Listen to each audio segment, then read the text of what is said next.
Дүйнөнүн бир топ өлкөсүн каптаган коронавирус илдети Борбор Азиядагы 3 мамлекетти айланып өтүп жатканы учурда бир топ окумуштуулардын башын катырууда. Себеби жаңы типтеги вирус Кытайдан тараса, аталган чөлкөмдөгү өлкөлөрдүн көбү аны менен чектеш турат. Илимпоздордун пикиринде мындай көрүнүшкө чыгыштан чыккан окумуштуу азыркы медицинанын негизделишине салымы зор Али Ибн Синанын китебинде жазылган ысырыктоо негиз болушу мүмкүн. Себеби көчмөн калктар байыртан эле күнүмдүк турмушунда адырашман менен арчаны ар кандай жыт-жыбыр илдеттердин алдын алуу үчүн ысырыктап келишкен.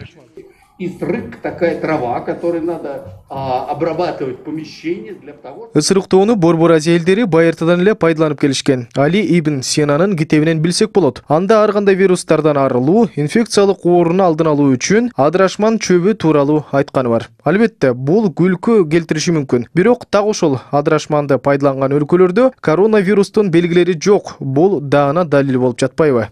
Адырашман чөбү Кыргызстандын көп эле жеринде өсөт. Элдик медицинада дары катары пайдаланышып, тумоологон адам жаткан бөлмөнүн абасын тазартуу үчүн түтө түшкөн. Азыр аны издеп Тоо Ташка баруунун деле кажети жок. Жергиликтүү базарларда кенен сатылат.